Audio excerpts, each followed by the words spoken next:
गाजी अब्बास ने कहा था, आका किस फौज की बात कर रहे हैं जिसमें अकबर न रहा, जिसमें कासिम न रहे, जिसमें ओनो मोहम्मद न रहे, बचा ही क्या है? खाली अब्बास रह गया, या फिर असगर रह गया, या फिर ज़ैनुल आबिदीन, या फिर आप अब जाने की इजाजत देते। मेरे इमाम ने कहा था, ना अब्बास तुम न जाओ, तुम न जाओ, बात बताऊंगा तो बड़ा वक्त लगेगा, इशारतन बताना चाहता हूँ। फिर जब गाजी अब्बास आए और मेरे इमाम ने हजरत सकीना के लिए इसरार पर, उनके इसरार पर इजाजत दी कि ठीक है जाओ, सकीना कहती है तो चले जाओ। मैं भाई का रिश्ता बताने लगा हूँ, आए ना और जाने लगे। मेरे इमाम ने खेमे से निकल के कहा, पास जा रहे हो? जी आका। कहा एक बार आओ मेरे सीने से लग जाओ, एक बार मेरे सीने से लग जाओ। गाजी ने कहा था, हुजूर क्यों? कहा जमीन पे तेरे अलावा मुझे भाई कहने वाला करबला में कोई नहीं है, तू मेरा आखिरी भाई रह गया, सारे भाई मेरे शहीद हो गए, सिर्फ तू बचा, मुझे सीने से लगा के एक बार भाई कह दे। गाजी अब्बास ने कहा था, औकात नहीं है मैं भाई कहूं। कहा क्यों? कहा मेरी माँ उम्मे बनीन है, तेरी माँ फातिमा ज़हरा है, और मेरी माँ ने सिखाया था अब्बास कभी हुसैन को भाई ना कहना। मैंने कहा था, माँ मेरा बाप भी हैदर कल्लार है, हुसैन का बाप भी हैदर कल्लार है, फिर मैं भाई क्यों ना कहूँ? तो बचपन में मेरी माँ ने कहा था, ए अब्बास याद रखना तेरी माँ जैसी 1000 माँ फातिमा ज़हरा के एक पल्लू पे कुर्बान हो गया। अगर नमाज के इंतजार में आप जितनी देर बैठेंगे, अल्लाह उतनी देर आपको इबादत का सवाब अता फरमा दे।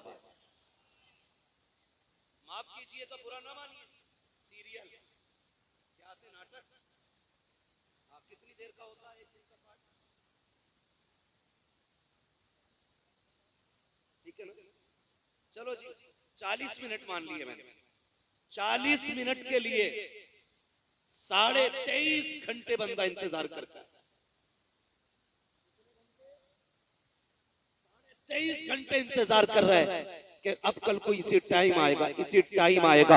गर्मी लग रही है, इन्वर्टर नहीं चलाने दे रहा है, वरना टीवी कैसे चलेगा, चैनल कैसे चलेगा। मुझे तो हैरत हुआ करती है वो बूढ़ी औरतें जिन्हें कुरान नहीं टिकता है, जिन्हें मुसल्ले पे खड़े होते वक्त जिनके पैर कांप जाते हैं, वो बुढ़ियां भी घड़ी लगा के बैठी रहती है। जल्दी कितनी देर रह गई सीरियल आने में, कितनी देर के नाटक के शुरू होने में। हाथ जोड़ के गुजारिश करना चाहता हूँ, ये मेरी कौम के शहजादों और शहजादियों, अब वो वक्त दूर नहीं है, एक दिन तेरा मेरा भी मस्जिद के मीनार से ऐलान किया जाएगा, आज फला का इंतकाल हो गया है, शहर के बाद नमाज जनाजा होगी। दुनिया हैरत से कहेगी, अभी तो मिला था, इतनी जल्दी कैसे मर गया, अभी तो मिला था, मौत कैसे आ गई।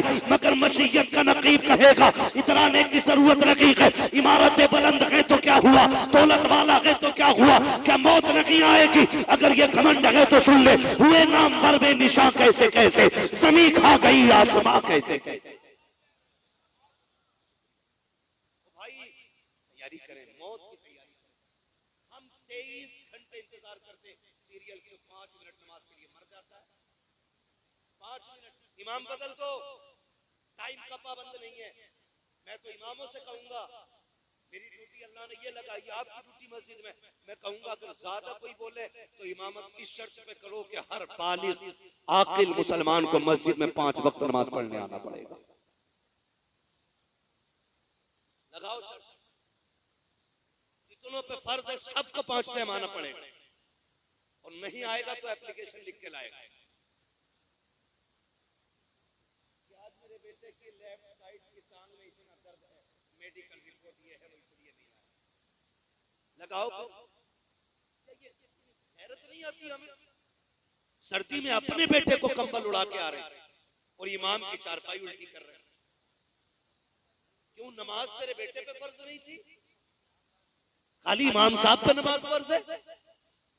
कह रहा इस पे ढक दिया कंबल, चितर रहा, ये पंजाब पे डाल दे, और इमाम साहब से कह रहा इमाम बदल दो, बदलो अपने रवैये। मैं गुजारिश करना चाहता हूँ, आप अगर 5 टाइम की पढ़ रहे हैं ना, बहुत अच्छी बात है। 5 टाइम की पढ़ने का मतलब ये नहीं आप इमाम बदल देंगे। 5 टाइम पढ़ के ना 6ठे टाइम मुसल्ला बिछाया करो। वो 6ठा टाइम कौन सा? जब दुनिया सो जाया करे फिर मुसल्ले पे आया करो और रो के कहा करो, मालिक जो 5 वक्त पढ़ी है ना, इसे कबूल फरमा लेना, इसे बचाने की कोशिश कीजिएगा, वरना कंडीशन हमारी कौम की, अल्लाह माफ करे, अगर कोई बंदा किसी उज़्र से मस्जिद में ना आए ना तो कह रहा है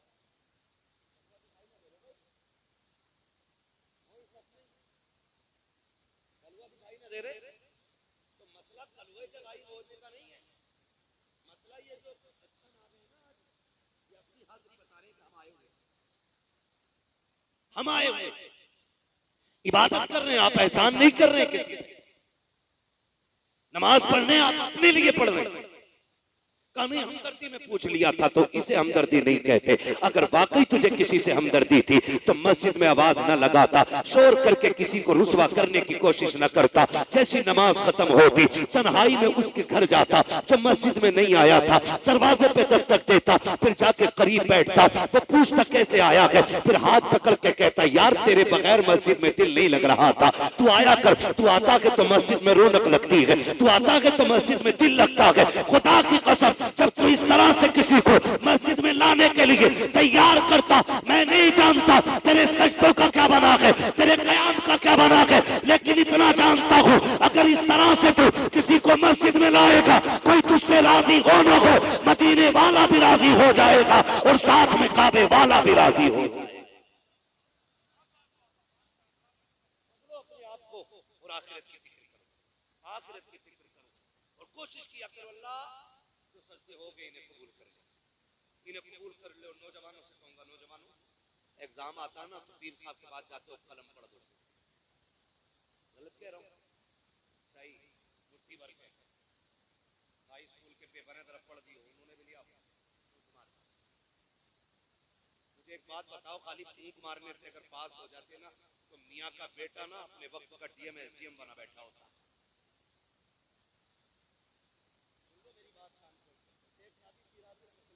का जिक्र किया, हमारे भाई हमारे दोस्त मौलाना गुलाम यासीन साहब, वही शेख सादी फरमाते हैं कि सिर्फ मेहनत पे भरोसा करना ये घमंड, और सिर्फ दुआओं पे भरोसा करना ये गुमराही है।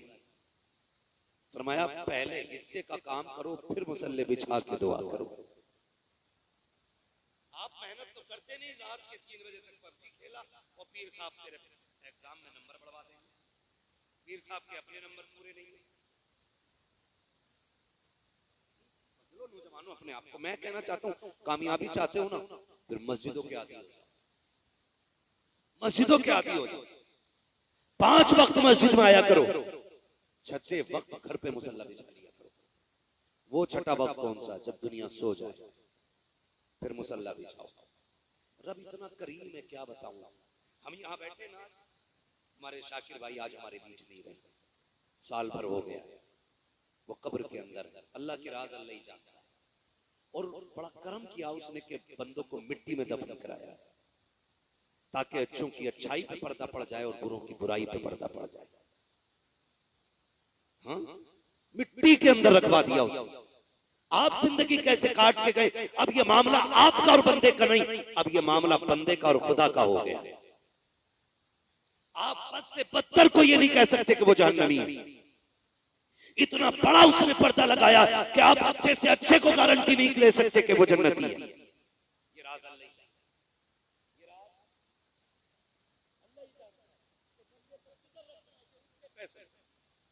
उसके फैसले। साल भर हो गया, कोई खबर आई?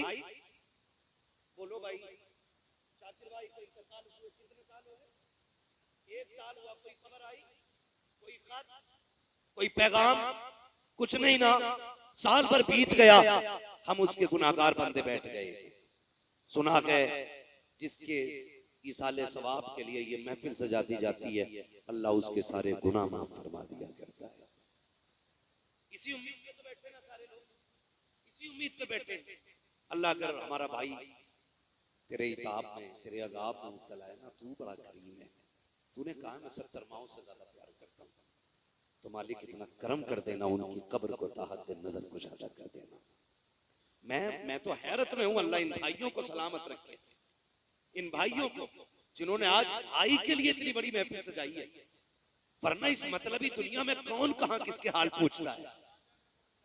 किसको किसका ख्याल रहता है? मैंने देखा है कि 40वें तक मैयत होती है तो यतीम को दुनिया गोद में बैठा के कहती है जी भतीजा लगता है, आज के बाद इसे अपना भतीजे को भी बाप वाला प्यार हम देंगे। भाभी के लिए कहते नहीं नहीं, जैसे हमारी बहनें हैं वैसे वो भी खाएगी। लेकिन 40वें तक ये मोहब्बतें रहती हैं। 40वें के बाद अगर यतीम भतीजा दरवाजे पे आ जाए कि आज चूल्हे पे कुछ नहीं बना है, आज माँ भी भूखी लेट गई है, छोटी भाई की छोटी बहन की भूख नहीं देखी जाती, यतीम भतीजे दरवाजे पे आ जाते हैं। सगे चचाओं को हमने दरवाजे बंद करते देखा है। इस मतलबी दुनिया को देखो तो सके वो लोग जो यतीमों को गोद में उठा के कहते थे हम इन्हें प्यार देंगे बेटे का, हम इन्हें अपनों का प्यार देंगे, 40वें के बाद रिश्ते भूल जाया करते हैं। तुम्हें खुदा का वास्ता दे के कहता हूँ, या तो यतीम को गोद में बैठा करके अपने होने का एहसास ना दिलाना, और अगर एहसास दिला दो तो कभी धक्का दे के दिल ना तोड़ना। तुम नहीं जानते हो जब उम्मीद के बाद सहारे टूटा करते हैं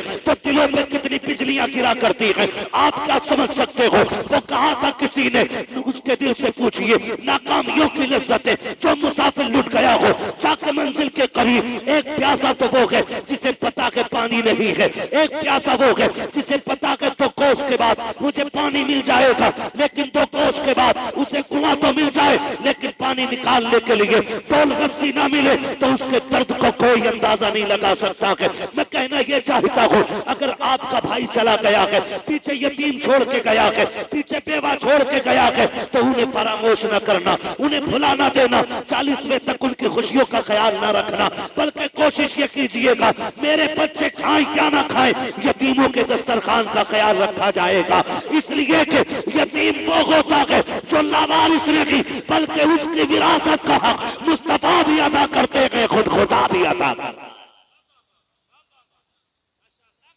नारे तकबीर, नारे रिसालत, मजहबे इस्लाम, मसलके आला हजरत, खतीबे हिंदुस्तान, मुफ्ती मोहम्मद हम्माद साहिब किबला। भाई गुजारिश है, रिश्ते निभा के चलो, माफ कीजिएगा लग रही होंगी किसी को बातें कड़वी, लेकिन कड़वी दवा समझ के बर्दाश्त कर लेना। बड़े दुख फैले हुए हैं मुआशरे में, इतना दुख फैला हुआ कि यकीन करें समेटे तो समेटता ही नहीं। घर घर जाके किसे समझाएं, घर घर जाके किसे रोके। अभी हजरत ने बात कही थी, भाई मेरी तो शान से कट रही है, मुझे कोई दुख नहीं। फरमाया पड़ोस का छप्पर भी देख ले, पड़ोस का छप्पर भी देखे, पड़ोस का छप्पर भी देखे। इस दौर में मैंने देखा है कितने हालात ऐसे भी सामने आए हैं कि यतीम भतीजों को सगे चचा और ताऊओं ने जहर तक दिया है ताकि ये मर जाए और भाई की जायदाद मुझे मिल जाए। ऐसा भी ये दौर में चल रहा है। मैं गलत नहीं कह रहा हूँ, मैं ये कहता हूँ बड़ा वो नहीं होता जिसकी हवेली बड़ी होती है, बड़ा वो होता है जिसका दिल बड़ा होता है। बड़ा वो होता है जिसका दिल बड़ा होता है। हजरत पैगंबर इस्लाम की जिंदगी आप देखिए, मेरे हुजूर की जिंदगी। मैं कहता हूँ नौजवानों रवैये बदलो, तरीके बदलो। मेरा भी ये गुमान रहता अल्लाह मुझे भी जन्नत दे। हर मोमिन का ये गुमान है कि अल्लाह हमें जन्नत दे। और हमारे नबी ने खुद फरमाया कि जब भी हाथ उठे अल्लाह से जन्नत मांगा करो। ये तो पूरा हो गया हमारे साथ धोखे हुए। मिंबर से यहाँ से कहा गया मुझे देखकर जहन्नम को भी आ गया पसीना। तो सादा लोगों ने समझ लिया, सीधे साधा अनपढ़ लोगों ने समझ लिया कि वाकई हमें देखकर पसीना आएगा, मगर भूल गए। जिन्होंने नहीं देखा वो दावा कर बैठे मुझे देखकर जहन्नम को भी आ गया पसीना। और जो नबी देख के आया ना जहन्नम को, फिर वो 3 दिन गार में सजदे में सर रख के रोता रहा, बगैर देखे कह रहा मुझे देख के जहन्नम को भी आ गया पसीना। और जिसने देखा वो रो के कहता था अल्लाहुम्मा रब्बे हबली उम्मती, रब्बे हबली उम्मती, रब्बे हबली उम्मती। अल्लाह उम्मत गुनाहगार है, पापी है, मालिक नहीं गुजर पाएगी पुल सिरात से, फिर ऐसा कर देना मेरे अल्लाह, हिसाब का मामला भी मुझे ही सौंप देना। उम्मत मेरी होगी, हिसाब मैं ही ले लूंगा, तेरे आगे कैसे खड़ी होगी मेरी उम्मत। ये हुजूर पूरी जिंदगी रब से मांग के रहे और फरमाया नहीं, फरमाया नहीं, फरमाया नहीं। रजा पुल से अब वजद करते गुजरिए कह रब्बे सल्लिम सदाए मोहम्मद। अगर जन्नत इतनी सस्ती होती तो हुजूर पुल सिरात पे क्यों रब्बे सल्लिम की सदाएं देते? नौजवानों धोखे में ना आना, अपनी तैयारी कीजिए। मैं अपनी तैयारी करूं, आप अपनी तैयारी करो। रह गई बख्शवाने की बात, तो ऐसे भाई सबको नसीब नहीं होते जो तुम्हारे मरने के बाद कोई जलसा करेगा, तुम्हारे मरने के बाद कहेगा भाई बख्शा जाए, एहसान मान ले कोई। ये तो मेरे नबी की जात है। खुदा की कसम, जो हुजूर से प्यार करते वो रिश्ते निभाना जानते, वो रिश्ते निभाना जानते। और जिन्हें हुजूर से प्यार नहीं, जिन्हें सिर्फ दौलत से प्यार है, तो वो रिश्तों में आग लगा देते। आपसे एक बात कहूं मैं, तारीख का ये बाप पलट के देखिए आप, बहुत ज्यादा वक्त नहीं लेना, तारीख का ये बाप पलट के आप देखें, इब्तदाई दौर इस्लाम का।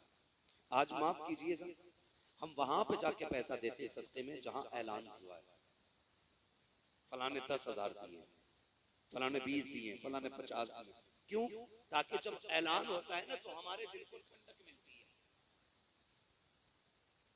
हाँ भाई देखो भाई, लोगों को पता चल गया मैंने सवाब के लिए 500 रुपए दिए। कभी ऐसी भी नेकी किया करो जिसमें रब के अलावा तुम्हारी नेकी का कोई गवाह ना हो। ऐसी भी नेकी किया करो ताकि तुम्हारी नेकियों का गवाह सिर्फ खुदा हो और कोई दूसरा ना हो। ये नेकियां बड़ी काम है। हम तो नमाज भी वो वाली पढ़ते हैं जिसमें गोश्त और बकरे का सारा ख्याल रहता है। बताओ बकरा ईद गुजरी है, एक उम्मीद करता हूँ 1% लोग ऐसे नहीं होंगे कि नमाज में दिल के ख्याल में बकरे का गोश्त या बकरे का किसी के होगा कटवानी, किसी के दिमाग में चल रहा होगा कट गई है, किसी के में चल रहा होगा कब कटेगी, किसी के में चल रहा होगा मोहल्ले में आया तो नहीं आया। ये हमारी नमाजों के हाल, ये नमाजों के हाल हमारे। ना करो ऐसा, मौत आ जाती है, मरना है, आपको भी मरना है, मुझे भी मरना है। मैं आपकी कब्र में नहीं आऊंगा और आप मेरी कब्र में नहीं आऊंगा। आज तक कोई किसी की कब्र में साथ उतरा है? बोलो, उतरा है कोई? कोई मुट्ठी में खजाने भर के लेके गया? कोई खजाने भर के लेके गया? नहीं ना, खाली हाथ आए थे, खाली हाथ आए थे, खाली हाथ जाएंगे। कोई खजाना लेके नहीं जाना है, तो फिर फिक्र किस चीज की करनी? आखिरत की करनी। और याद रखना, रब बड़ा बेनियाज, ये भी याद रखना, वो बड़ा बेनियाज है। कुरान कहता अल्लाह वो बड़ा बेनियाज, वो बड़ा बेनियाज है। अपने उसूल, अपने ज़ाब्ते में वो किसी का मोहताज नहीं। उसकी शान ये है कि वो मुर्दों से जिंदे पैदा करता है और जिंदों से मुर्दे पैदा करता है। वो कादिर मुतलक है, उसी को राजी करने की कोशिश करते हैं, उसी को। कितने भाई ऐसे होते हैं, उम्र आ गई है, वो कह रहा है यार अभी क्या, अभी तो गुर्दे फेफड़े सारी काम करना है, अभी थोड़ी मरूंगा। हट्टे कट्टों को मौत आ जाती है। ऐसे ऐसे भारी जनाजे होते कि 4 लोगों से उठते तक नहीं है। तो क्या लगा कमजोरी में मौत आती? नहीं जी, जब अल्लाह ने लिख दी है ना 1 मिनट पहले आएगी, ना 1 मिनट बाद। अपने वक्त पे मौत आनी है, वक्त पे मौत आनी है, फिर तैयारी करो। हम तो देते भी वहां हैं जहां तज़किरे हो, जहां ऐलान हो, जहां तारीफ करने वाले हो। कभी वहां दे दिया करो जहां कोई पूछने वाला ना हो, पूछने वाला जहां ना, वहां दिया करो। हुजूर की आप तारीफ पढ़िए, माफ कीजिएगा, मैंने बुजुर्गों को फरमाते सुना है कि जब रूह बंदे की निकलती है ना और लोग उसके जनाजे पे बैठ के घर में रोते होते हैं और वो दरवाजा पार करता है ना, तो मुड़ के पीछे देखता है और कहता है दुनिया वालों ख्याल रखना, अपने पीछे बेवा छोड़ के जा रहा हूं, अपने पीछे यतीम छोड़ के जा रहा हूं। इन्हें सताना मत, इन्हें रुलाना मत, इनका ख्याल रखना। वो जाते जाते ये बात कहता, लेकिन भला हो हमारी कौम का। हम तो उस वक्त तक यतीम को एक वक्त का खाना नहीं देते जब तक अपनी जूतियां नहीं उठवा लेते। शौक हो गया लोगों को गरीबों में बांटने का, लेकिन कब जो कपड़े हमारे बच्चों के पुराने हो जाते वो हम यतीम को देते, जो जूते हमारे बच्चों के पैर में छोटे आने लगते वो हम गरीब को देते। ऐसे देने से तो ना देना बेहतर है यार। जो तुम्हारे बच्चों के पैरों में नहीं आया वो तुमने उठा के दिया, जो तुम्हारे बदन पे स्वेटर फट गई वो तुमने किसी गरीब को दी। और आके गिना रहा कि सुनो जी मौलाना मैंने फलां को ये दिया है। इसे देना नहीं कहते, देख देना किसे कहते, मेरे नबी की चौखट पे चल के दे। हुजूर की बारगाह है, पहली मर्तबा आज हुजूर की बारगाह में कमीज आई है, कुर्ता हुजूर की बारगाह में आया और वही कुर्ता है हुजूर के पास, वही कुर्ता हुजूर के पास है। सरकार ने वो पहना, अभी बैठे थे कि हुजूर के एक सहाबी बड़े गौर से देखते रहे। हुजूर फरमाते क्या इरादा है, क्या ये कमीज लेने का इरादा? उन्होंने कहा जी या रसूल अल्लाह। हुजूर ने अपना कुर्ता उतारा और हवाले कर दिया। सहाबा ने कहा था महबूब एक यही है, आप इसे पहने रहे। फरमाने लगे मेरी चौखट से कोई साइल खाली चला जाए ये मुझे गवारा नहीं होता है। अपनी कमीज उतार के दे, और हम वो देते हैं जो फट जाता है, हम वो देते हैं जो गल जाता है, हम वो देते हैं जो किसी काम का नहीं रहता है। ये भी कोई नेकी है? कुरान कहता है लन तनालुल बिर्रा हत्ता तुनफिकू मिम्मा तुहिब्बून। उस वक्त तक तुम भलाई को नहीं पहुंच सकते जब तक रब की बारगाह में वो ना दो जिसे तुम पसंद करते।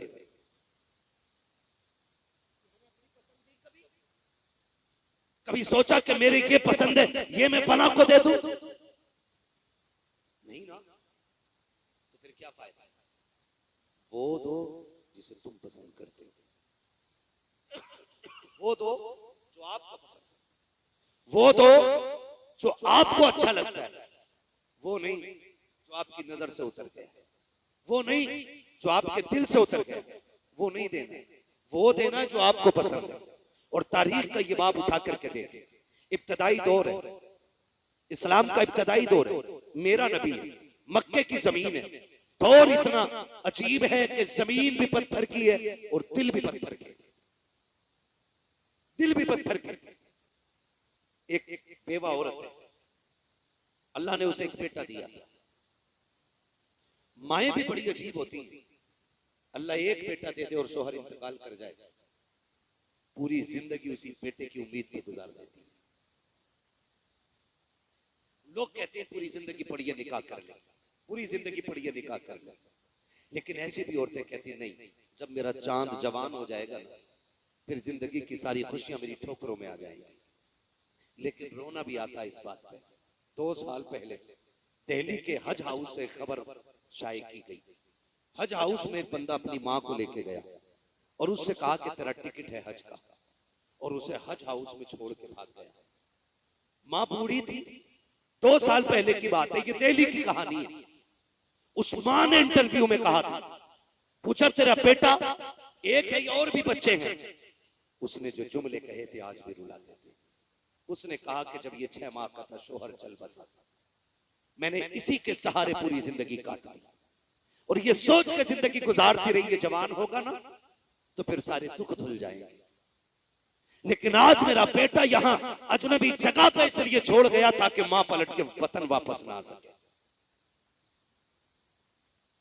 वो रोई और उसने कहा एहसास हो रहा है काश मेरा शोहर न मरता, मेरा बेटा मर जाता। ये माएं होती हैं पूरी जिंदगी औलाद के लिए लगा देती है, कभी बेटों से उसकी कीमत नहीं मांगती, कभी उजरत नहीं मांगती है। एक वक्त की रोटी भी अगर गरम मांगेगी तो डरते डरते कहती है बेटे बीवी से कह देना जरा ताजा रोटी दे दिया करे। उस वक्त भी वो ये नहीं कहती है कि मैंने तेरे लिए जिंदगी कुर्बान कर दी, शोहर चला गया, मैं चाहती तो जवान थी किसी से निकाह कर सकती थी लेकिन तेरे सहारे निकाह नहीं किया। पूरी जिंदगी की कीमत मां नहीं मांगती है। नौजवानों हाथ जोड़ के कहता हूं मां ने तुम्हें शोहर के साये में पाला हो या शोहर के बगैर पाला हो, पूरी जिंदगी एहसान मान लेना, इसलिए कि दुनिया की हर चीज को बाजार से खरीदा जा सकता है लेकिन मां वो चीज है जिसे किसी बाजार से नहीं खरीदा जा सकता। इसलिए कि दौलत तो मेहनत से मिल जाती है लेकिन मां की शफकत खुदा की रहमत से मिला करती।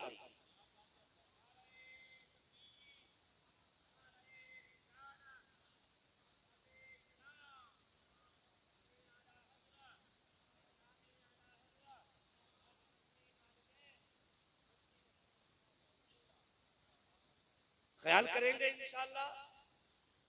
माँ का हर हाल में ख्याल रखिएगा। माँ बेवा हो जाती है फिर भी बच्चों के लिए वक्त काट देती है। और एक बीवी के आते ही इसके तेवर देखे, कपड़ों से बाहर कह रहा कि मेरे खर्चे बढ़ गए, अब तुम हाथ रोक के खर्च करो, अब मुझसे तुम्हारे खर्चे नहीं उठते। और जालिम जरा सोच तो सही, तू छोटा था, डॉक्टर ने कहा था 8वें दिन ना तुम्हारे बेटे को 10,000 की दवा लगनी है, इसके दिल में सुराख है, 5,000 का एक इंजेक्शन लगना है। कभी इसने नहीं कहा डॉक्टर दवा बदल दे, कमाई कम है। इसने कहा डॉक्टर और महंगी हो तो दवा लगा ले, मैं अपने आप को बेच दूंगा, मेरे बेटे का दुख दूर होना चाहती है। बेटों पे भी लाजिम है, कभी माँ से ये ना कहे मेरा खर्च बढ़ गया, कभी बाप से मत कहना मेरा खर्च बढ़ गया है। और याद रखना आमदनी उन्हीं की बढ़ती है जो माँ बाप पे खर्च किया करते हैं। मैं नहीं जानता कि शाकिर भाई का रवैया क्या था, मुझे नहीं पता ये परिवार के लिए कैसे थे, लेकिन मुझे साजिद भाई ने बताया कि शाकिर जिसका नाम था ना, पूरे परिवार को लेकर साथ चलने वाला बंदा था, परिवार को साथ लेकर चलने वाला बंदा। तो फिर मुझे बताया जिस हवेली में बैठे हो ना उसी बंदे के हाथ की बनी हुई है। मैं कहता हूं वाह रे वो पेड़ लगा गया है जिसे देख के नस्लें तुझे याद करती रहेंगी, नस्लें याद करती रहेंगी। एक बाप कितनी बड़ी कुर्बानी दे देता है औलाद के लिए, और औलाद हिसाब लगा रही है खांसी की दवा कितने की तुम्हारी, 18 रुपए, सिरप कितने का, 72 रुपए का, कितने हो गए?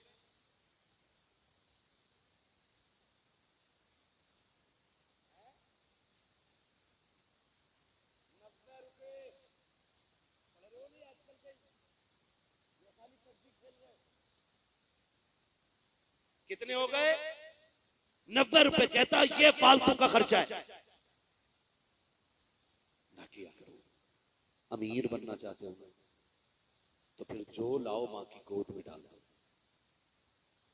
ये बड़े बेनियाम बड़े गैरतमंद लोग होते हैं, ये खाते बाद में दुआएं पहले दिया करते हैं, ये खाते बाद में दुआएं पहले दिया करते हैं। मैं हर बेटे से कहूंगा मर्जी है तुम्हारी, संडे संडे बीवी को घूमने लेके जाते हो, महीने में एक दिन मां को भी गाड़ी में बैठा दिया करो, एक दिन बाप को भी बैठाया करो। तो ये मेरा तजर्बा है, कभी बैठो ना बाप को कराने खड़े और कंधे पे हाथ रखो और दबा के कहो ना, बड़े दुख गए होंगे ना अब्बा, मुझे जवान करने में बड़ा बोझ उठाया है। आप अल्लामा को फगामा को कसम खा के कहता हूँ, मैंने बड़ी बड़ी वीआईपी गाड़ियों में सफर किया है, बड़े बड़े वीआईपी होटलों में मैंने वक्त गुजारा है, लेकिन अल्लाह की इज्जत की कसम खा के कहता हूँ, कभी 10 दिन 15 दिन 20 दिन में कभी घर की दौलत अल्लाह नसीब करता है, जब कभी माँ बाप के पास जाता हूँ और उनके कदमों में बैठ के कहता हूँ अम्मी जरा सर में तेल डाल दो, जरा मालिश कर दो। आज भी अल्लाह की इज्जत की कसम खा के कहता हूँ 5 स्टार होटलों के कदमों में वो मजा नहीं आता, आज भी जो माँ के कदमों में बैठने में मजा आता है, आज भी जो उनके पैरों में बैठने में मजा आता है। चाहो गारंटी है मेरी, अगर तबीयत ना लगती हो, दिल ना लगता हो, कभी माँ के पास बैठो, कभी बाप के पास बैठो और उनसे पूछो तो सही, अब्बा कोई जवानी की कहानी सुनाओ, बताओ कोई कारनामा तुमने जवानी में बड़ा किया हो, फिर देखना उसके लहजे बताएंगे जैसे जवानी लौट आई हो, उसका अंदाजा बताएगा जैसे फिर से जवान हो गया हो। और वो जब हंस हंस के बात करेगा तब लगेगा खुदा की कसम जो ताकत बाप को डॉक्टर की 10,000 की दवा नहीं दे सकती, वो तेरे 5 मिनट बाप को दोबारा से ताकत दिला सकती। बैठेंगे बाप के पास इंशाल्लाह, बैठा करो, उनसे पूछा करो जवानी बताओ कहां गुजरी, अब्बा कोई काम बताओ, फिर वो बताएंगे सुन एक दिन तूने कहा था ड्रेस चाहिए, तो मैं रात के 3 बजे आया था, तू सो गया था, सुन मैंने तेरी ड्रेस तुझे ला के 3 बजे पहनाई थी, बेटे मैं थक गया था, मैंने ओवर टाइम ड्यूटी की थी, रात को 3 बजे लौटा था, लेकिन कसम है मुझे पैदा करने वाले की जब उठा के तुझे ड्रेस पहनाई और तू मुस्कुराया था ना, तेरी एक मुस्कुराहट से मेरी सारी थकन उतर गई थी। पूछा करो कभी बाप से बैठ करके, माँ की भी कदर किया करो, इनका एहतराम करना, ये चले जाएंगे फिर नहीं मिलेंगे। मैं बात अर्ज कर रहा था, बेवा बेवा बच्चा यतीम था, उसने और संभाला, माँ से कहने लगा ये जो कपड़े तुमने पहन रखे हैं ना, इनकी सिलाई खुल गई है, अम्मी ये फट गए, ऐसा करो ना कोई पैबंद लगा लो। अम्मी मुझे गैरत आती है जब तुम्हारा बदन दिखता है, जिस्म दिखता है। माँ बेवा थी, रोने लग गई, कहने लगी बेटे जब से बाप गया है ना, तुझे क्या बताऊं हमारे घर का चूल्हा कैसे चलता है। हम मैंने कितने दिन फाकों में गुजारे, बेटे ये मक्का है, यहाँ कोई किसी की मदद नहीं करता। अम्मी वो है ना चचा का दरवाजा का, बेटे चचा रिश्ते में चचा है, लेकिन यहाँ कोई किसी की सुनने वाला नहीं। भतीजा था, आखिर खून जोश मारा, उसने कहा अम्मी इजाजत दे, अगर तू कहे तो एक बार मैं चचा के दरवाजे पे ना चला जाऊं। माँ ने कहा बेटे ना जा, कोई सुनने वाला नहीं। का हो सकता है मुझे देखे ना तो उसे अपने भाई की याद आ जाए और भतीजा समझ के मुझे कोई चादर दे दे। माँ ने कहा नहीं मानता तो जा। बच्चा आया, दरवाजा बजाया, अंदर से आवाज आई, कौन? कहा दरवाजा खोल। जैसे दरवाजा खोला, देखा दरवाजे पे यतीम भतीजा खड़ा है। उसने कड़क ताल लहजे में कहा कैसे आया?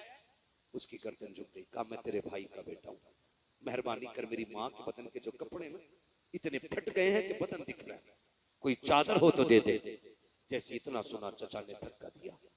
कहा तेरा बाप मेरे पल्ले तो नहीं छोड़ के गया था तुझे? क्या मेरे पास कमा के रखा था तेरे बाप ने, जो यहाँ पे हराम की दौलत मांगने चला आया? बच्चा उठा और रोता हुआ कहता है माँ तूने सच कहा था, यहाँ जमीन भी पत्थर की है, लोगों के दिल भी पत्थर के। मैंने तेरी बात नहीं मानी थी, मुझे सजा मिल गई।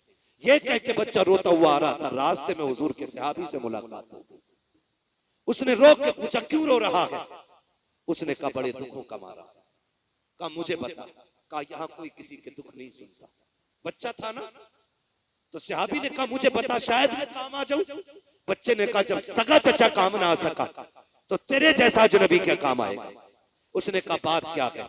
कहा बता तो सही। बच्चे ने जब दर्द बताया, सहाबी मुस्कुराने लगे। उसने कहा मैंने कहा था ना, यहाँ लोग रो के सुनते हैं, हंस के उड़ा देते हैं। हो गई ना वही बात। कहा मैं इसलिए नहीं हंस रहा हूं कि तेरा दुख मैंने सुना है। कहा हंसा क्यों? कहा मैं इसलिए मुस्कुरा रहा हूं कि मैं तुझे वो दर बताऊंगा जिस दर से आज तक कोई खाली नहीं लौटा है। बच्चे ने कहा किसकी बात करते हो? किसकी बात करते हो? जब इतनी बात बच्चे ने कही ना, का एक ऐसी चौखट है जहां से किसी को खाली नहीं लौटाया जाता।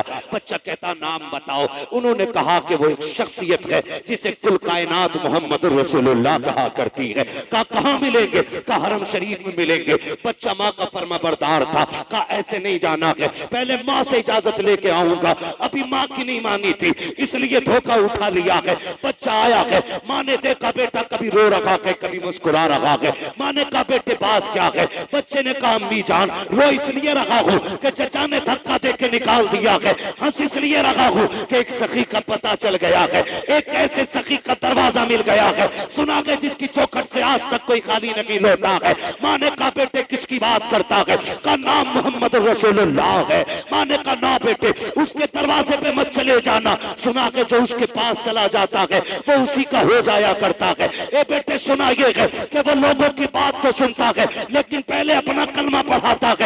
बच्चे ने कहा अम्मी जान बात तेरी इज्जत की है, बात मेरी गैरत की है, इजाजत दे मैं वादा करता हूँ तेरी इज्जत की कसम जाकर मैं वादा करके जा रहा हूँ, अगर कलमा पढ़ाएंगे तो लौट आऊंगा और अगर नहीं पढ़ाएंगे तो उनसे चादर लेके आऊंगा।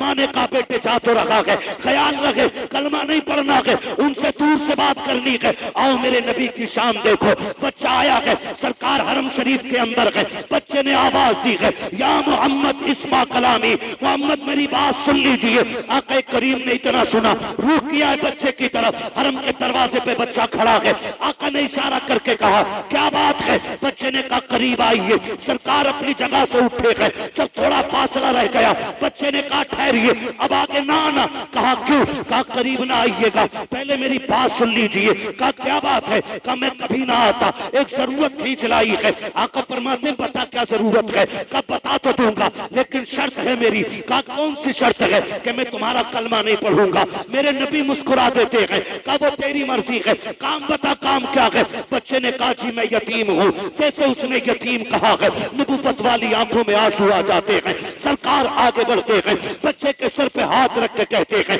और एक बार कहते उसने कहा जी मैं यतीम हूँ। जब सरकार ने इतना सुना है बच्चा खुद को उसको यतीम कह रहा है। आका करीम कहते हैं बता कैसे आया है। उसने माँ का हाल दिल बयान किया, गुर्बत और फाके की दास्तानें सुनाई, नबुव्वत की आंखें बरसती रही।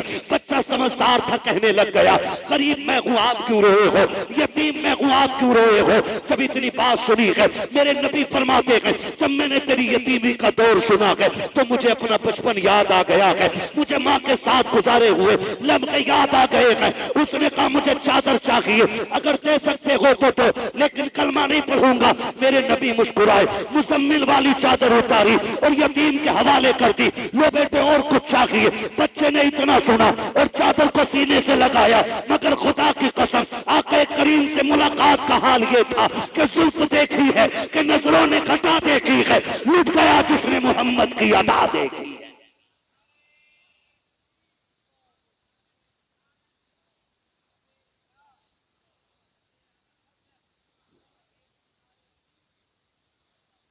बच्चे ने ली चादर, लगाई सीने से, चाहा घर जाऊं, लेकिन चादर सीने से लगनी थी, इश्क दिल में घर कर गया था। अब इश्क कहता था चल महबूब की तरफ, अकल कहती थी चल माँ की तरफ, चल माँ की तरफ। बच्चा शश और पंज में, फिर बच्चे ने दौड़ लगा दी घर की तरफ। जैसी चादर लेके पहुंचा ना, माँ कहने लगी बेटे ले आया चादर, पहले बता तूने कलमा तो नहीं पढ़ा। उसने कहा अम्मा ये सारे मक्के वाले झूठ बोलते हैं, उससे ज्यादा बड़े अखलाक का मालिक तो किसी माँ ने पैदा ही नहीं किया। कहा तुझसे कोई बात मनवाई? का ना।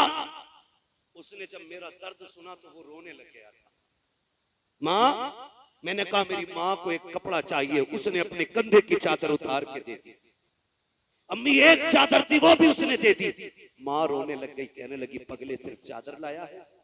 कहा और क्या लाता? कहा उस नबी का दीन घर तक क्यों नहीं लेके आया? माँ ने कहा चल एक काम कर, चादर ले और वहां ले चल जहां मक्के का अमीन बैठा हुआ है। माँ बेटे दोनों दरवाजे पे आ गए और आकर फिर बच्चे ने हुजूर को सदा दी। हुजूर ने मुड़ के फिर देखा, क्या बात है, कुछ और चाहिए? बरेली से आवाज आती है, आता है फकीरों पे उन्हें प्यार कुछ ऐसा, खुद भीख दें और खुद कहें मंगते का भला हो। मंगता तो है, मंगता कोई शाहों में दिखा दो, जिसको मेरे सरकार से टुकड़ा ना मिला। कहा और क्या चाहिए? उसने इशारा किया आइए उठ के। मेरे नबी गए, कहा बेटे कैसे आना हुआ? खातून कहती महबूब सिर्फ चादर ना दे, हाथ बढ़ा के कलमा बढ़ा ले, मुझे भी दीन में दाखिल फरमा ले। खुदा की कसम गोया वो बरेली वाले की जबान में यूं कह रहे थे, कौन देता है देने को मुंह चाहिए, देने वाला है सच्चा हमारा। भाई यूं यतीमों पे मत भला किया, यूं गरीबों के काम आ जाएगा। ये वो नेकियां हैं जो मुट्ठी बंद करके की जाएगी और इसका सिला अज्र में सबको खोल के दिखाया जाएगा। आज हम हैं, कल नहीं हो, हम भी कल एक गुजरा हुआ वक्त बनेंगे।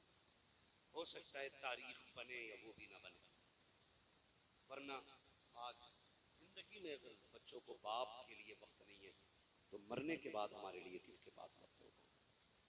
कोई गारंटी नहीं है। जाया करो कभी कभी उसके साथ, जाया करो, अल्लाह से दुआएं मांगा करो, अल्लाह अच्छा परिवार देना और ऐसा देना जो मरने के बाद भी हमारी बख्शिश की फिक्र करता रहे, बख्शिश की फिक्र करता रहे। और शाकिर भाई एक भाई से छोटे थे, है ना, सबसे बड़े नहीं थे ना, बड़ों से छोटे थे, बड़ों से छोटे थे, लेकिन पूरे परिवार को बड़ा बन के चला रहे थे। बाकी सारे भाई बहुत से थे, अल्लाह सबको सलामत रखे। एक बात और आखिर में कह दूं, सुन लेंगे 3 मिनट और में बात करें। एक बात और कह दूं कि अगर आपकी कामयाबी में बड़े भाई की मेहनत लगी है ना तो उसे फरामोश न करना। अक्सर ये होता है बड़ा भाई मजदूरी करता रहता है और छोटे भाइयों के जेब में कलम लग जाता है, फिर उसको धक्का मार के अलग करके कहते हैं तूने मेरे लिए क्या किया? सुन, उसने बाप बन के पाला है आपको।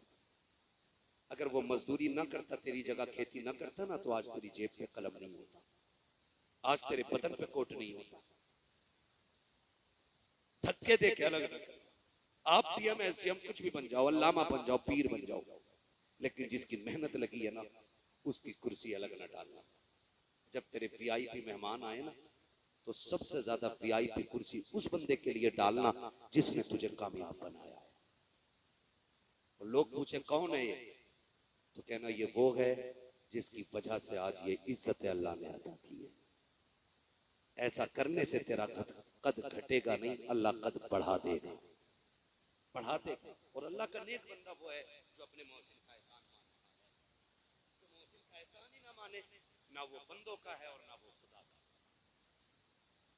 ना वो बंदों का है ना वो खुदा का है। तो कुछ नेक काम ऐसे भी कर जाना, जरूरी नहीं है सबको ऐसा परिवार में। लोग भूल जाएंगे। कब्रिस्तान जाते हैं ना, देखें कब्रिस्तान, कब्रें देखिए कितनी ऊंची होती होंगी ना, कब्रें देखिए है ना, बहुत ज्यादा ऊंची नहीं होती है, बहुत ज्यादा लंबी, वजूद भर मिट्टी मिलनी है, इससे ज्यादा नहीं।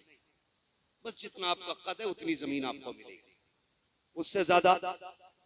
कब्रिस्तान जाते हैं देखे होंगे कि कुछ कब्रें ऐसी हैं जिनमें कोई फूल डालने वाला नहीं, और कुछ ऐसी भी कब्रें जिनमें कोई मिट्टी डालने वाला भी नहीं है। तख्ते टूट गए, कब्रें बैठ गई हैं, कुछ में कफन के धागे नजर आ रहे हैं, कुछ में हड्डियां दिख रही हैं। सोच, क्या वो लवारिस थे, उनका परिवार नहीं था, या वो जमीन वाले नहीं थे? सब कुछ था, लेकिन उनके पीछे अच्छे लोग नहीं थे। फूल तो बड़ी बात है, लोग मिट्टी डालने आ जाएं तो ये बहुत बड़ी बात होती है। ये दुनिया बड़ी बेवफा है, इसके लिए रब को नाराज ना करना, इसके लिए रसूल को नाराज ना करना, इसलिए कि ये इतनी बेवफा है, तेरी सांस रुकने की देर है, तेरे कपड़े उतारने के लिए तैयार नहीं है। जिस चारपाई पे तेरा दम निकला है, उस पे तेरा बेटा लेटने तैयार नहीं होगा। है कोई जो बाप के उतरे हुए कपड़े पहन ले बेटा? नहीं, गठरी बांध के फकीर को दे दो। बड़े बड़े कीमती कपड़े गरीबों को उठा के दे दिए जाते, पहन लो तो कोई नाजायज है? बोलो, नाजायज नहीं है ना? फिर पहनते क्यों नहीं? क्योंकि ये दुनिया बड़ी बेवफा है, कोई किसी का नहीं है, कोई किसी का नहीं है। अल्लाह से दुआएं मांगा करो, अल्लाह अच्छा परिवार देना, अच्छे लोग देना। सबसे पहली बात ये कहा करो, अल्लाह अच्छी मौत देना, ईमान पे मौत देना, मौला करीम इज्जत की मौत देना।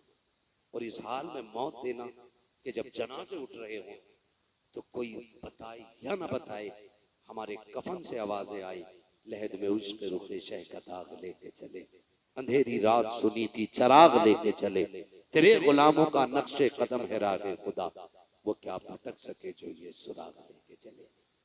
कदर करें। और एक बात और कह दूं आखिरी, थके तो नहीं है ना?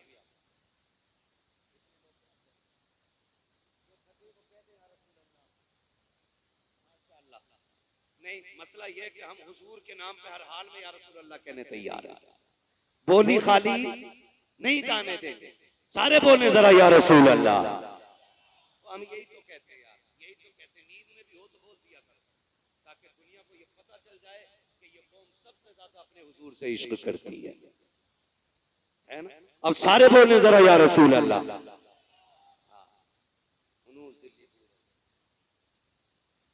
तवज्जो है सारे लोगों की?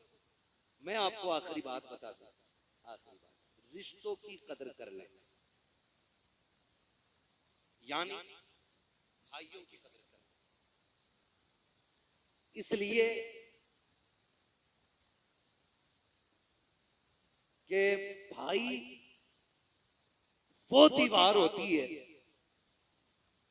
जो भाई की कमर का जोर होती है। अल्लाह करे ये बात आपकी समझ में आ जाए। आप सोच रहे होंगे ना, ये मौलवी बहुत दूर हट के बात कर रहा है जहन्नम जन्नत से। नहीं, मैं जन्नत और जहन्नम के इर्द गिर्द ही बात कर रहा हूं। ये आपकी कमर का जोर होता है आपका भाई। खुदारा कभी भाइयों को दौलत के मुकाबले में तोलना नहीं, कभी भाइयों को दौलत के मुकाबले में तोलना सारे बोले तोलना। ये देखिए ये क्या है, देख लो क्या है, जेब। और यहां सीने के अंदर क्या है, जेब और दिल दोनों कहां है, आमने सामने, ठीक है ना। दो बातें लोग करते हैं, मेंबर वाले लोग खाली दुआ देकर बात अच्छी लग जाए। दो लोग बात करते हैं, जिनमें घमंड होता तो कहता है ऐसों को तो मैं जेब में रखता हूं,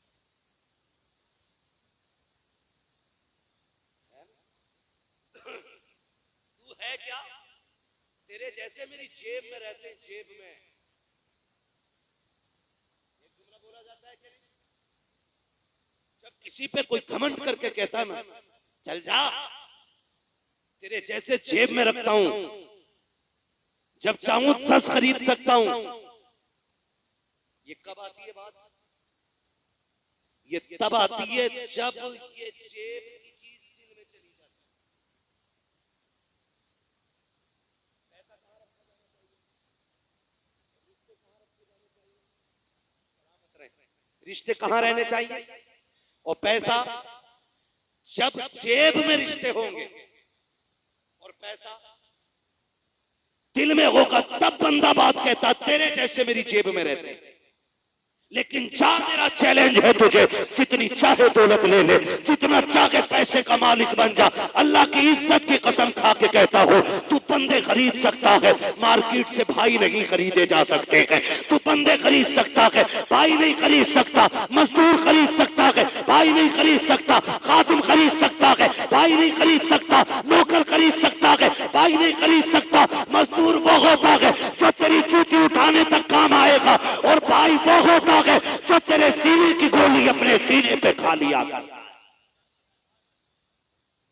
खरीद सकता है कोई ऐसा जो तेरे सीने की गोली अपने सीने पे खा ले? तो यार सीने पे खाता है तब जब 18 साल का होता है। हम तो तब तो भाई को जानते हैं जब हम छोटे थे। तो हमारा एक भाई बड़ा था, हमें अगर किसी ने मार दिया, हम रोते हुए घर में आ गए। हम 8 साल के थे, वो 10 का था, वो मारने वाला 16 साल का था। हमने घर में आके रो के कहा फलां ने मारा है। हमारे 10 साल के भाई ने वजूद अपना नहीं देखा, उसने अपने से डबल का जाके गिरबान पकड़ा और कहा तूने मेरे भाई को अकेला समझ रखा है, मेरे होते हुए तूने मेरे भाई को हाथ लगाया कैसे? वो भाई ये दिन भी थे कि जब रिश्ते रिश्तों के लिए मिट जाया करते थे। वो दिन भी थे कि जब अपनों के लिए हम गर्दनें कुर्बान कर दिया करते थे।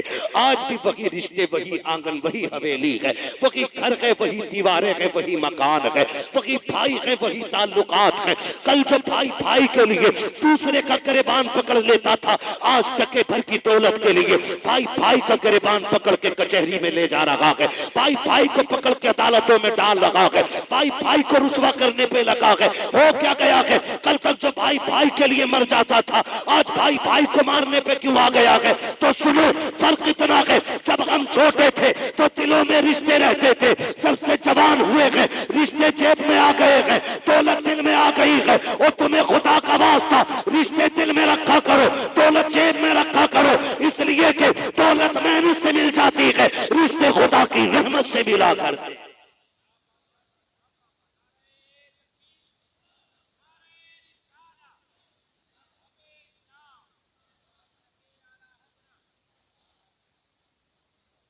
रिश्ते खुदा की रहमत से मिला करते हैं।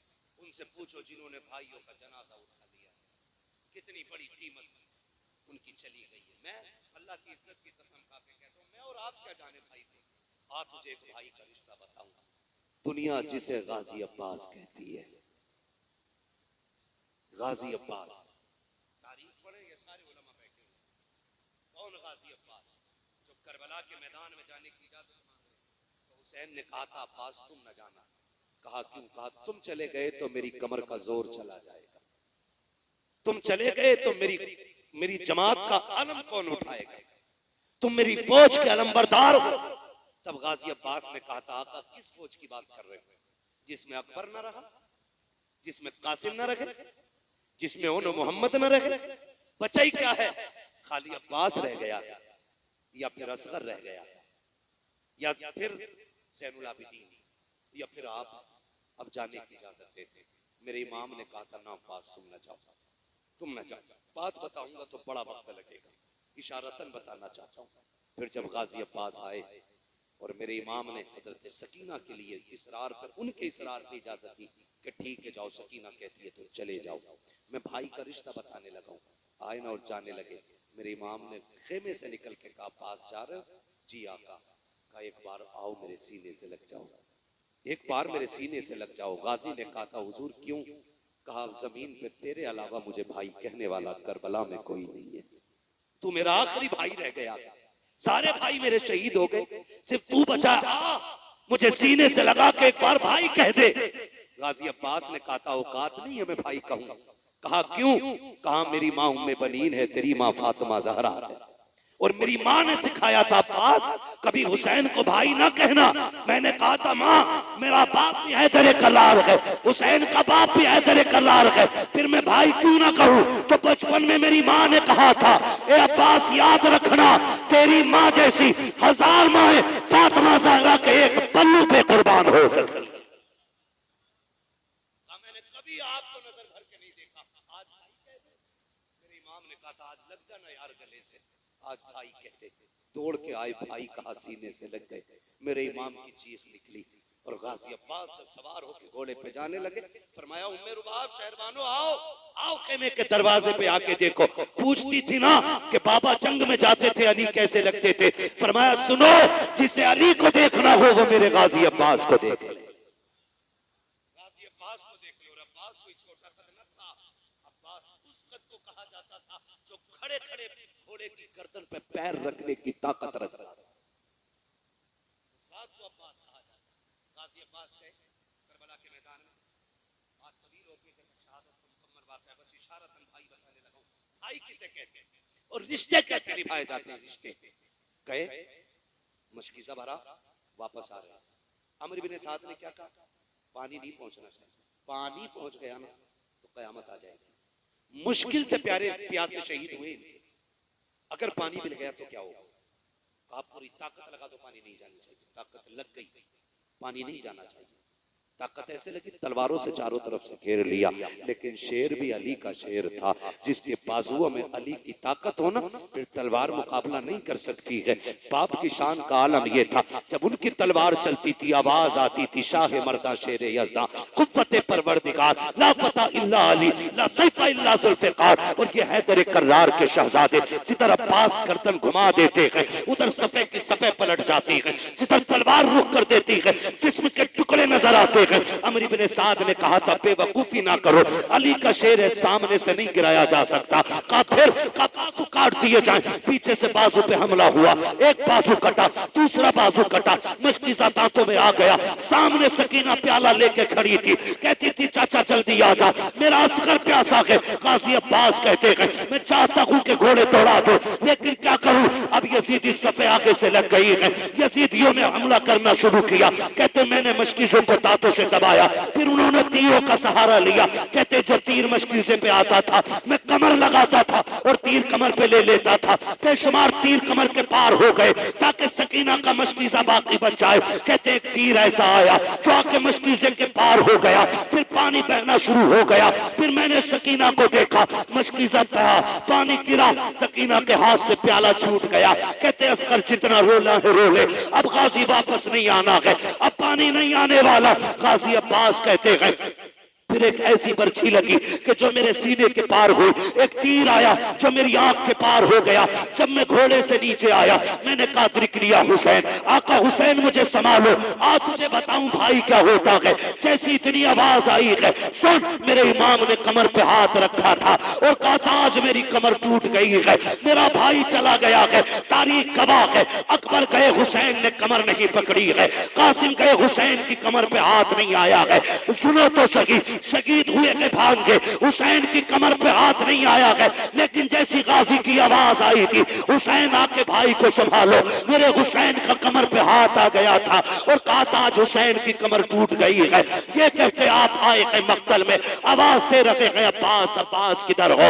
एक जगह से आवाज आई है हुसैन इधर आ जाइए। मेरा इमाम गया के भाई के पास जाके सर को गोद में रखा है, एक आंख में तीर लगा है, दूसरी आंख में खून भरा है। कहा हुसैन आ गए हो? कहा जी आ गया हो। कहा मेहरबानी कीजिएगा, मेरी एक आंख में खून भरा है, दोनों बाजू कट गए हैं, अगर हाथ होते तो ये तकलीफ ना देता। कहा करना क्या है? कहा मेरी एक आंख का खून साफ कर दीजिए। कहा क्यों? कहा आखिरी लम्हे में मैं तेरे चेहरे की जियारत करना चाहता हूँ, अपने भाई को अलविदाई सलाम करना चाहता हूँ। मेरे इमाम ने नाना की चादर मुबारक से गाजी अब्बास की आंख का खून साफ किया है। खुदा की कसम पर्ची सीने में लगी है, आंख के पार तीर हो गया है, सैकड़ों तीर कमर पे लगे हैं, लेकिन जैसी खून साफ हुआ है, आंख खुली है, हुसैन का चेहरा देखा है, गाजी मुस्कुरा देते हैं। मेरे हुसैन ने कहा था गाजी मुस्कुरा क्यों रहे हो? कि मुस्कुरा इस बात पे रहा हो कि मैं इस हाल में जा रहा हूं कि मुस्तफा का नवासा मुझसे राजी है,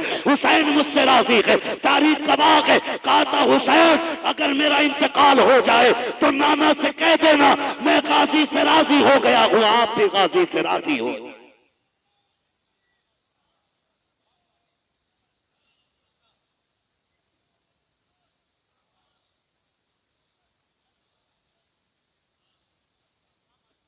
मुश्किल होती है जिंदगी भाइयों के बगैर, मुश्किल होती है।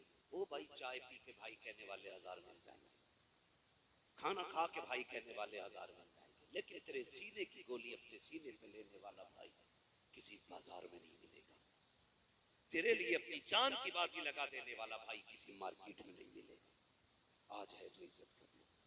अगर नापने वालों ने इंच 2 इंच ज्यादा नाप दिए, बांटने वालों ने कम बेशी कर भी दिए ना, तू तो भाई है ना, तेरा तो वो भाई है।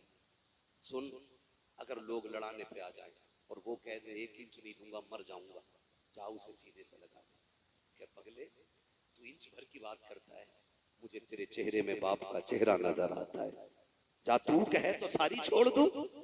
इतना कह के देखना, खुदा की कसम वो भाई है तेरा, उसे चढ़ा दिया है किसी ने, आग लगा दी है किसी ने, इतना कह के तो देख, अगर वो दिल निकाल के तुझे न दे दे तो बात करना, दिल निकाल के न दे दे। लेकिन क्या हमारे घर के फैसले जब से तीसरा बंदा करने लगा ना, फिर हमारे अंजाम जेल कोर्ट कचहरी हॉस्पिटलों के अंदर इमरजेंसी वार्ड में नहीं जानते हो। खुदा की कसम समझो रिश्तों को यार, समझो। एक एक जवान से कह के जाना चाहता हूँ, भाई की कदर करना, भाई की कदर करना। अगर ज्यादा ले लिया ना किसी ने, सीने से लगा के मत्था चूम के कहना जा मैंने तुझे माँ बाप के लिए माफ कर दिया, फिर तू मर के कयामत में आएगा, अल्लाह फरमाएगा जा मैंने तुझे महबूब पाक के लिए माफ कर दिया है।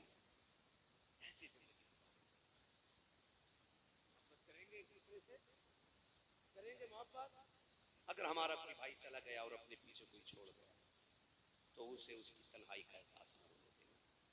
हम ये बात जानते हैं जो चला जाता है उसको कोई कभी तो पूरी नहीं कर सकता, लेकिन इतना जरूर करेंगे कि हम कभी उसको इस नौबत में नहीं लाएंगे कि वो किसी के आगे हाथ फैलाए। उसे ये एहसास हो कि आज मेरा शोहर होता तो ये नहीं होता, आज शोहर होता तो ये हो जाता ना। अपने बच्चों से कहो जाओ खाना अकेले ना खाना, अपनी चाची के साथ बैठ के खाओ, अपनी ताई के साथ बैठ के खाओ, अपने चचा भाई को बुला करके खाओ, खाया करो यार, खाया करो। तुम नहीं जानते हो अल्लाह बरकत कैसे देता। सुनो बरकत मिलने का राज है, तेरे घर मुर्गा बकरा बना है, गरीब भाई है, उसके घर चटनी हुई है ना, कभी आगे का दस्तरखान उठा और जाके रख दे, ओके आज तेरा खाना मैं खाऊंगा, मेरा खाना तू खा। खुदा की कसम जैसी तेरा खाना उसके हलक के नीचे उतरेगा ना तो दुआ सीधी अल्लाह के अर्श से जाके टकरा जाएगी, और जैसे टकराएगी नसीबों के फैसले हो जाएंगे। भाई मत रखिए, मुर्तजा भाई बैठे, बहुत बड़ा काम किया है, अल्लाह ऐसा जज्बा सबको दे। मेरे भाई ने ना भी कुछ महीने पहले ना बिना किसी जहेज के, बिना किसी बारात के निकाह किया है, और हल्के में ना लेना, हल्के में ना लेना। ऐसा नहीं है कि बेरोजगार था मौलवी इसलिए गरीब कर ली, बेरोजगार था इसलिए बगैर जहेज के कर ली। अगर आपकी पोजीशन और डिमांड की पोजीशन की बात करूं ना, तो इस बंदे की आज कंडीशन ये कि जो लड़की देता वो 20 लाख हंसते हंसते दे देगा,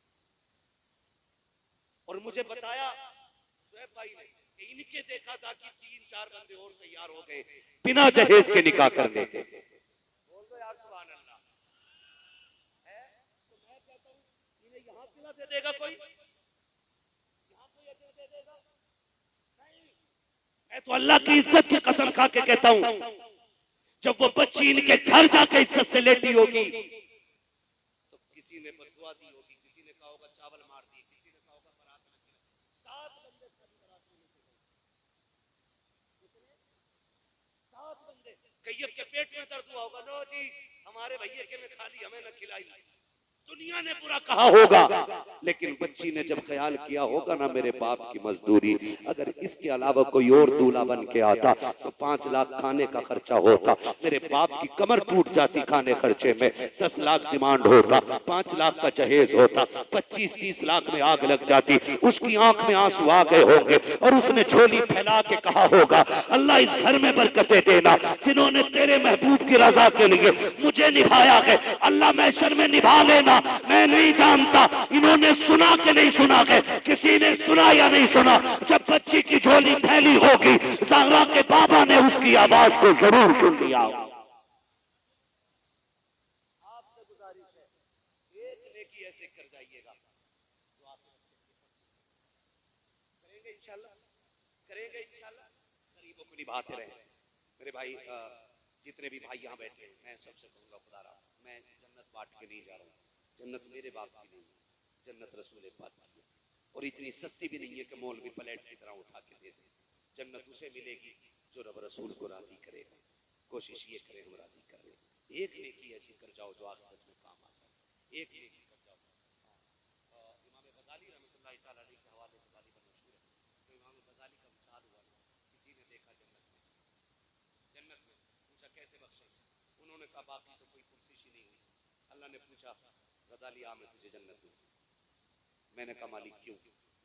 उसने कहा कि एक दिन तू लिख रहा था और तूने कलम डुबा के बाहर निकाला, तेरे कलम पे मक्खी आके बैठ गई, तूने इस नियत से मक्खी नहीं उड़ाई कि शायद प्यासी है और तूने कलम रोक रखा था। फरमाया रब ने मुझे तेरी वो अदा पसंद आ गई है, मैं तुझे जन्नत दे रहा हूं। मक्खी को आप अल्लाह की रजा के लिए मखलूक समझ के आप उसकी प्यास बुझा दें तो गजाली जैसा बंदा, गजाली जैसा जिसे आलम अरवाह में हुजूर ने तलब करके हजरत मूसा से मुलाकात कराई, उस बंदे को अल्लाह इसलिए बख्श दे रहा है कि तूने मक्खी की प्यास बुझा दी थी। अगर तुम किसी गरीब का सहारा बन जाओगे खुदा की कसम खुदा की रहमतें बढ़ बढ़ के तुम्हारा इस्तकबाल करें।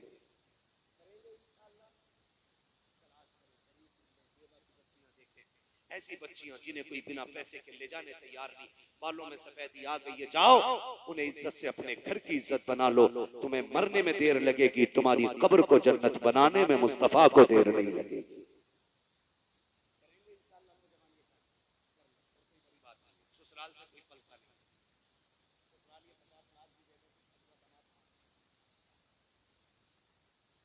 मुझे दामादों पे बात नहीं करनी, मैं कहता हूँ अच्छे दामाद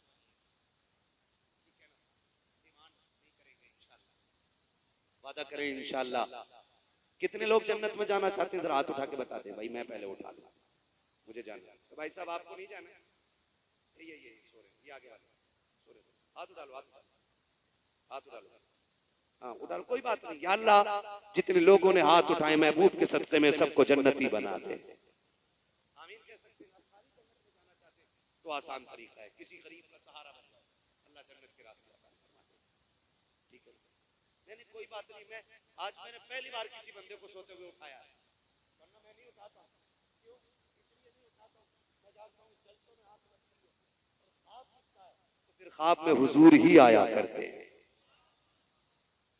इसलिए मैं नहीं उठाता हूं जलसों।